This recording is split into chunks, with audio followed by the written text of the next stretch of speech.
दोस्तों Nestle company का नाम सुनते ही हमारे दिमाग में सबसे पहले मैगी, मिल्क बार, किटकैट और नेस्कैफे जैसे चीजों का ख्याल आता है, क्योंकि भारत में नेस्ले के यही प्रोडक्ट सबसे ज्यादा फेमस है।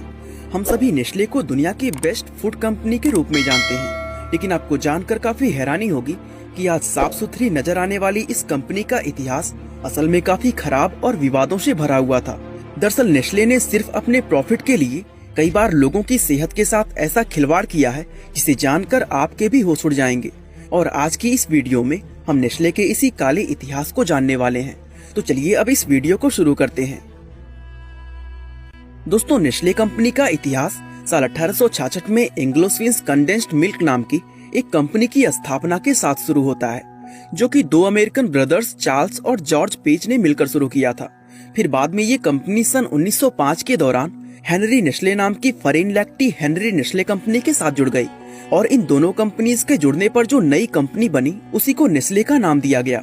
दोस्तों नेस्ले ने अपने बिजनेस की शुरुआत बेबी फूड बनाकर की थी, जो खास तौर से उन बच्चों के लिए बनाया गया था जो किसी वजह से अपनी माँ का दूध नहीं पी पाते थे या फिर उनकी माएं किसी वजह से उन्हें अपना दूध नहीं पिला पाती थी। दोस्तों उस समय ये पहली बार था कि किसी कंपनी ने बेबी फूड जैसा कोई प्रोडक्ट बनाया था, इसीलिए इसको नेस्ले का एक बहुत बड़ा अचीवमेंट माना गया। लेकिन फिर भी नेस्ले अपने इस प्रोडक्ट से संतुष्ट नहीं था। दरअसल नेस्ले का ये बेबी फूड सिर्फ वही गिने चुने लोग खरीदते थे जिनके बच्चे अपनी माँ का दूध नहीं पी पाते थे। ऐसे में नेस्ले का कस्टमर बेस और कंपनी की ग्रोथ लिमिटेड हो गई थी। नेस्ले कैसे भी करके अपना कस्टमर बेस बढ़ाना चाहता था और ये मुमकिन तभी हो सकता था जब उसका ये बेबी फूड सिर्फ बच्चों को दूध ना पिला पाने वाली माएं ही नहीं बल्कि सभी लोग खरीदते। इसके बाद नेस्ले ने सिर्फ अपने प्रॉफिट के लिए एक ऐसा घिनौना कदम उठाया जो 20वीं सदी का सबसे बड़ा मेडिकल स्कैंडल बन गया। दरअसल नेस्ले ने एक ऐसा कैंपेन चलाया जिसमें लोगों को ये बताया गया कि ये बेबी फूड नए जन्मे बच्चों की सेहत के लिए माँ के दूध से कई गुना ज्यादा बेहतर है। और लोगों को इस झूठ पर यकीन दिलाने के लिए नेस्ले ने बहुत से डॉक्टर्स को खरीद लिया था, जो अपने पेशेंट को ये सजेस्ट करते थे कि वे अपने बच्चों को नेस्ले का बेबी फूड ही खिलाएं। यहाँ तक कि दोस्तों अफ्रीकन और एशियन कंट्रीज में इस प्रोडक्ट की मार्केटिंग सेल्स वीमेन से नर्स के कपड़ों में करवाई जाती थी, ताकि लोगों को यकीन हो जाए कि बेबी फूड वाकई माँ के दूध से ज्यादा बेहतर है। दोस्तों नेस्ले की ये झूठी एड स्ट्रेटजी काम कर गई, जिसके चलते मदर्स ने बच्चों को अपना दूध पिलाने की जगह ये बेबी फूड खिलाना शुरू कर दिया और नेस्ले की सेल्स सिर्फ कुछ ही समय के अंदर जमीन से आसमान तक पहुंच गई। दोस्तों नेस्ले का ये बेबी फूड दुनिया भर में धड़ल्ले से बिकने लगा था, यहाँ तक कि उन अफ्रीकन कंट्रीज में भी जहाँ पीने के लिए साफ पानी तक मौजूद नहीं था, वहाँ पर महिलाएं अपने बच्चों को पोल्यूटेड वाटर में ये बेबी फूड मिलाकर खिलाने लगी थी। दरअसल दोस्तों उन्हें इस बात का कोई अंदाजा ही नहीं था कि वो पानी उनके नवजात बच्चों के लिए कितना ज्यादा हानिकारक था। यही वजह थी कि उस समय अफ्रीका के अंदर नेस्ले बेबी फूड खाने वाले बच्चे डायरिया और निमोनिया जैसी बीमारी से मरने लगे थे। नेस्ले को ये सब कुछ मालूम था, लेकिन फिर भी वो लोगों को चुपचाप अपना प्रोडक्ट बेचता रहा। लेकिन समय के साथ धीरे धीरे लोगों को ये समझ आता गया कि नेस्ले का ये एडवर्टाइजिंग कैंपेन झूठा और बेबुनियादी है और बच्चों के लिए माँ का दूध ही बेस्ट होता है। यहाँ तक कि साल 1978 में नेस्ले के ऑफिसर्स को कंपनी के इन सभी काले कारनामों के चलते संयुक्त राष्ट्र अमेरिका के सीनेट के सामने जवाबदेही के लिए बुलाया गया था। लेकिन वहाँ उन अधिकारियों ने ये कहकर अपना पल्ला झाड़ लिया कि कंपनी की तरफ से सभी तरह की वार्निंग्स बेबी फूड के डब्बे पर पहले से लिखी हुई है, इसलिए इस प्रोडक्ट से होने वाले किसी भी नुकसान के लिए कंपनी जिम्मेदार नहीं है। दोस्तों ये मैटर सामने आने के बाद दुनिया भर में लाखों लोगों ने नेस्ले का बॉयकॉट किया।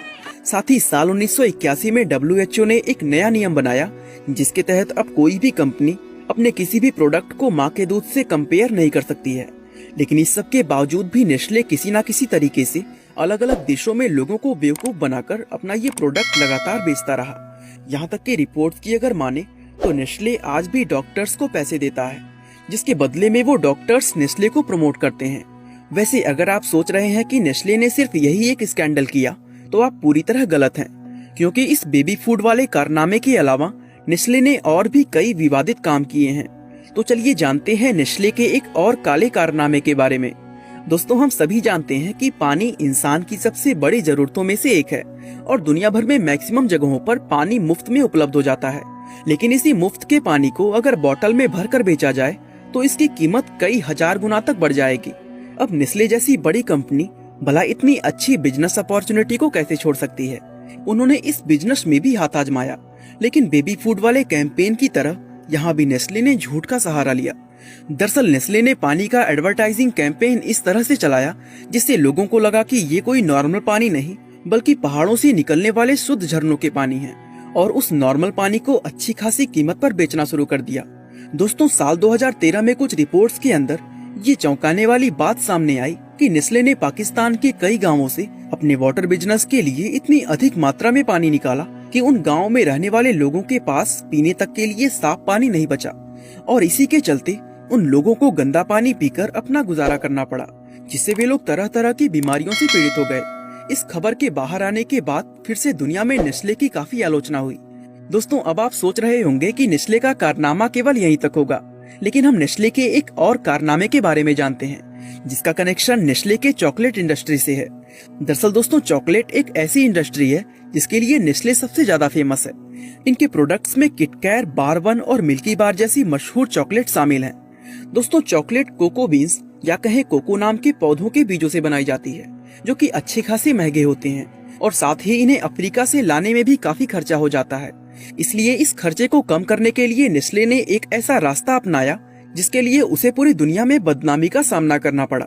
दरअसल इस पौधे की लगभग 80% खेती अफ्रीकन देशों में होती है, जहां बहुत से ऐसे फार्म भी मौजूद हैं जिनके अंदर गैर कानूनी तरीकों से लोगों को गुलाम बनाकर उनसे जबरदस्ती काम करवाया जाता है।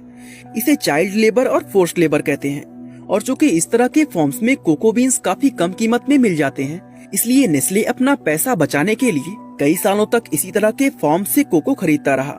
लेकिन सन 2000 में जब लोगों को नेस्ले के इस कारनामे का पता चला तो नेस्ले को एक बार फिर से बदनामी का सामना करना पड़ा, जिसके बाद नेस्ले ने माफी मांगते हुए लोगों को ये भरोसा दिलाया कि वो 2005 तक उन सभी फॉर्म से कोको लेना बंद कर देगा जहां फोर्स चाइल्ड लेबर से काम करवाया जाता है। दोस्तों, इस तरह के विवादों के लिए नेस्ले बहुत बार लोगों की आलोचनाओं और विरोध का सामना कर चुकी है, यहाँ तक कि कई बार इसको अलग अलग देशों में बॉयकॉट भी किया जा चुका है। लेकिन दोस्तों, हैरानी की बात यह है कि इन सब के बावजूद भी ये कंपनी वक्त के साथ लगातार ग्रो करती आई है, और आज ये दुनिया की सबसे बड़ी फूड कंपनी है। इसका बिजनेस 190 देशों में फैला हुआ है, जहाँ इसकी 376 फैक्ट्रीज के अंदर लगभग 3 लाख लोग नौकरी करते हैं। दोस्तों, नेस्ले के प्रोडक्ट्स दुनिया भर में बहुत ज्यादा पसंद किए जाते हैं, और शायद यही वजह है कि इतने बड़े बड़े विवादों में पड़ने के बावजूद ये कंपनी आज भी इतनी ज्यादा कामयाब है। बाकी दोस्तों, आज के लिए बस इतना ही। वीडियो को लाइक, शेयर और चैनल को सब्सक्राइब करना बिल्कुल ना भूलें। आपका बहुमूल्य समय देने के लिए बहुत बहुत धन्यवाद।